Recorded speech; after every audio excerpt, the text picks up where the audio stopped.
元尊，你10年前发现的变数果然正在改变现如今的世界。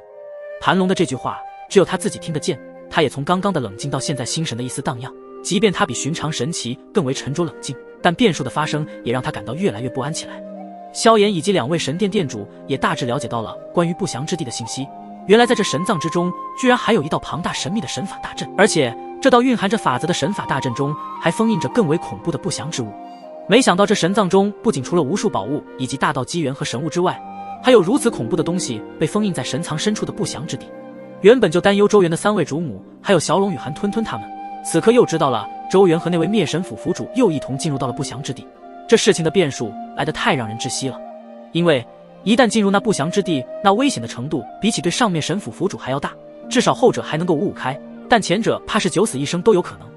你们聊好了吗？不过本盟主没想到你居然会这么了解不祥之地，但是你们现在还是担心自己吧，毕竟元尊已经进入了不祥之地，即便灭神府府主没对元尊出手，恐怕在那不祥之地中一不小心都怕是出不来了，哈哈哈。金地天盟主的笑声在这片近乎毁灭的虚空中回荡，如同利剑划破宁静的虚空。他的目光如同冰冷的刀刃，从萧炎等众人的身上一一掠过，似乎要将他们的神魂都剖开来看个清楚。那是一种来自造化之神的审视，并且隐隐透露出统治万界的霸道与冷酷。这次神藏结束，诸神万界皆在本盟主的脚下，而你们顺我者昌，逆我者亡，但我相信你们应该属于逆我者亡。金地天盟主的话语中充斥着不容置疑的神之权威，并且蕴含着无尽的自信与野心，仿佛已经看到了自己成为诸神万界最强统治者的辉煌景象。神奇联盟在金地天的执掌之下，将会变成无人能敌的超级巨无霸的联盟势力，让所有的势力都臣服神奇联盟，任何胆敢反抗神奇联盟的所有势力都将被无情的碾压，让那些势力在一夜之间除名在万界中。随着金地天盟主的野心展露无遗，一股玄奥莫测的造化规则开始在他的周身疯狂的涌动凝聚，形成一股无形的造化之气，朝着四周扩散。这股造化之气恐怖强大，以至于在场的所有人都感到一种深入内心的压迫与绝望，仿佛一切反抗的念头都在这一刻被冻结。他们知道，在这造化规则面前，任何挣扎都是徒劳的。这不仅仅是力量的差距，更是某种变数的安排。金地天盟主的野心不仅仅是为了统治诸神万界，他甚至要的是彻底改变诸神万界的格局，让神奇联盟这4个字镌刻在时间的长河之中。感受到对方的恐怖力量，萧炎、盘龙和2位神殿殿主并肩立，他们的目光如炬，紧紧锁定着前方金地天盟主的身影，空气中弥漫着一种紧张而又凝重的气息，时间都在此刻凝固。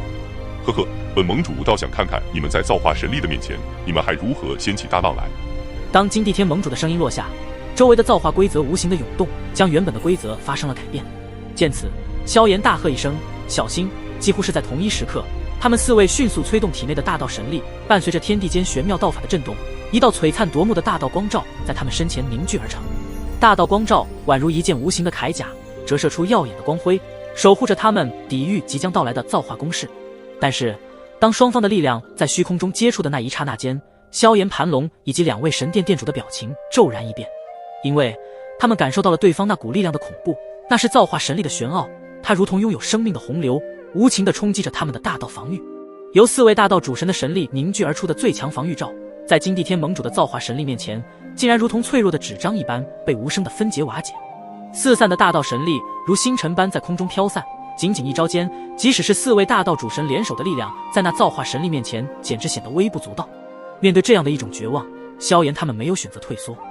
而是将内心的震撼转化为愤怒。6色神怒火莲，一股炽热无比的毁灭波动瞬间从萧炎的身上爆发出来，那道6色神怒火莲花在萧炎的手中升腾而起，每一次绽放都伴随着这片虚空的震动，并且其中蕴含着极其恐怖的毁灭力量，下一刻便是冲向金地天盟主所在的位置，试图打破这绝望的局面。唰，金地天立于虚空中，目光如同深渊一般深邃，面对着那朵散发着恐怖力量的6色神怒火莲，他的神色不为所动。